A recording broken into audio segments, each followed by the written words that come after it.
This is National Native News. I'm Jill Freitas. An Arizona tribe along the southern border has filed a lawsuit in federal court against the Department of Homeland Security. KJZZ's Gabriel Pietrasio has details. The Tohono O'odham Nation has submitted an injunction to halt the Trump administration from looking to build a wall along its 62-mile boundary with Mexico. According to the complaint, the administration plans to solicit contracts for construction on sovereign lands without the tribe's consent. We would prefer not to file this lawsuit and instead use these resources for our people. That's Tohono O'odham Chairman Verlin Jose in a social media message.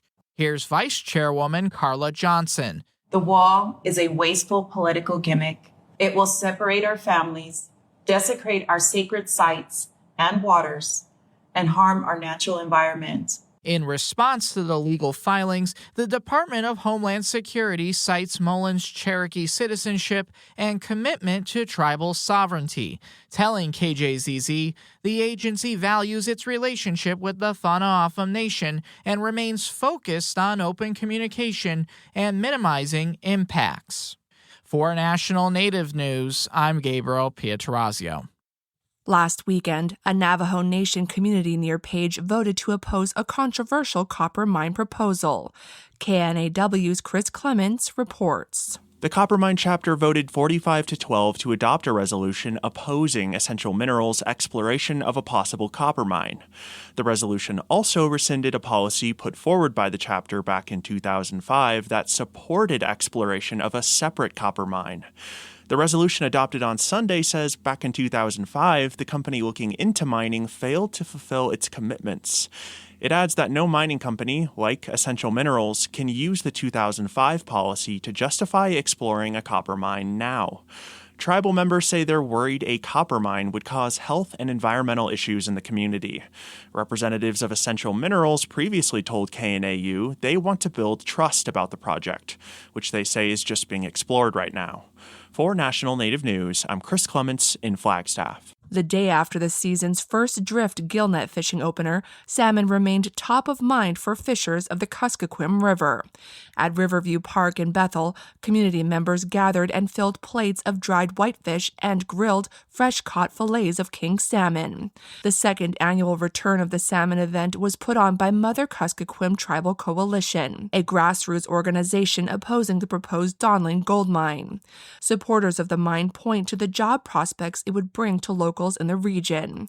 Callista Corporation, the regional native corporation who owns the subsurface rights to the proposed mine site, says that responsible development and subsistence can coexist. Others, like Mother Kuskokwim, say it's too risky. They argue that potential contamination from the mine could pose dire environmental impacts, namely for the region's salmon populations.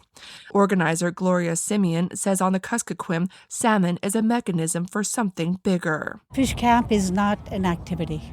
Fish camp is the single most important time of families coming together with one purpose, and that's to get prepared for the winter. She says the moments on display in a community event like this, children playing, babies having their first bites of fresh salmon of the season, that's what the Mother Kuskokwim advocates are trying to protect. This story was provided by KYUK's Samantha Watson. I'm Jill Freitas.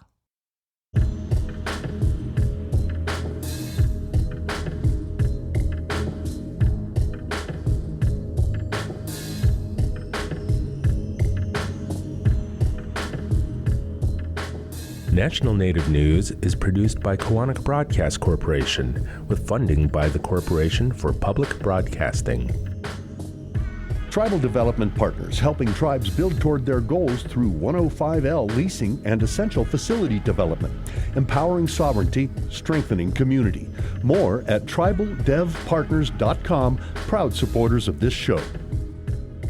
Support by Sonosky Chambers Law, championing tribal sovereignty and Native American rights since 1976. From opioids litigation to treaty rights to tribal self-governance. With offices in Washington, D.C., New Mexico, California, and Alaska. Sonosky Chambers Law.